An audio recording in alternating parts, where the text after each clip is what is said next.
Hello, everyone. Welcome to another English learning video. This video will help you improve your speaking skills. Today, I have a fun and interesting story for you. It is about a young girl named Anna and a little white lie she told a doctor. That visit actually changed her whole life. Do subscribe, like, and share my video. I will tell you the story sentence by sentence. Please pause the video after each sentence and repeat after me. This method will train your brain to speak English naturally. Are you ready? Let's begin the story. My name is Anna, and I am 22 years old. I live in a busy city. My city's name is Los Angeles. I work at a small library near my home. My life was hushed. I woke up, went to work, came home and slept. Nothing exciting ever happened. But one cold morning, everything changed. I woke up with a severe headache. My head felt heavy and full of pain. I could not go to work. I called my manager to say, "I am sick today." He said, "Please go see a doctor." I did not want to go to the hospital. I am always a little afraid of doctors, but the pain was too strong to ignore, so I decided to go. The hospital was a big, tall white building. Many people were coming and going. I felt very nervous inside. My hands were shaking a little bit. I walked to the front desk. A kind lady asked me, "How can I help you?" I said, "My head hurts. I want to see a doctor." She gave me a paper form to complete. I sat in the waiting room for a long time. There were many other people there. Life still hasn't become exciting for me. After 1 hour, a friendly nurse called my name. "Anna Smith," she said. I stood up quickly. She smiled and said, "Follow me."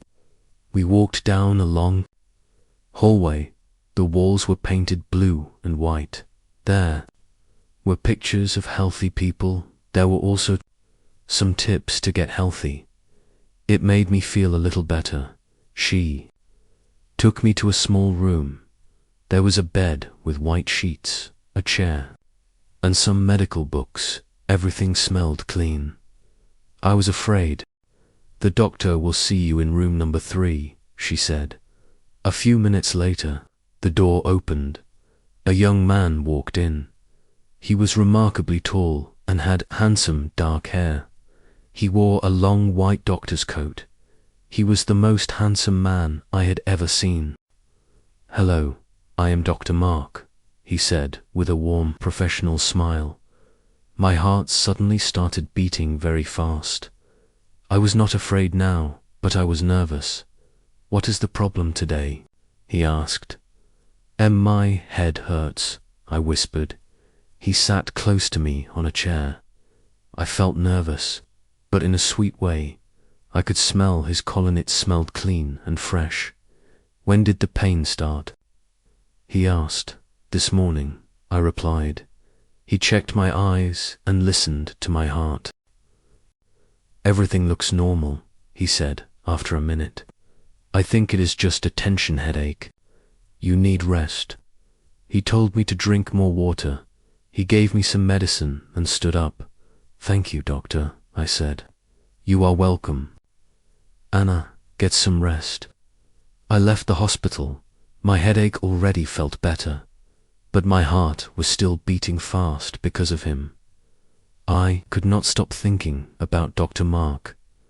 3 days later, my headache was totally gone, but I still thought about Dr. Mark. Every day he was exceptionally handsome and cute. I wanted to see him again very much. 1 week later, I made a small bad plan. I decided to go back to the hospital. I would tell them my headache was still severe. This was not true, but I needed to see him. I put on my best green dress. I put on nice makeup and did my hair. I wanted to look beautiful for him. I looked at myself in the mirror at the hospital desk. I told the lady, "I need to see Dr. Mark Wilson again." She asked me about my previous visit. Then, she checked the record from the computer. "Is your headache still bad?" she asked. "Yes, very, very bad," I lied. She gave me an appointment. I sat in the waiting room again. This time, my hands were shaking from excitement. I was also afraid, what if the doctor caught my lie? After 20 minutes, she pointed at me. "You are the next patient." The nurse took me to room number 3 again. When I saw Dr. Mark, my heart pounded. He looked at my slip to check my name. "Anna, how are you feeling?" he asked. "Not good," I said. "The headache is still here." He looked slightly concerned. He re-examined me carefully. He checked my blood pressure.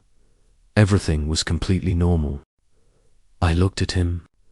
My heart was pounding loudly. I knew I had to tell him the truth. There was no one in the room except us.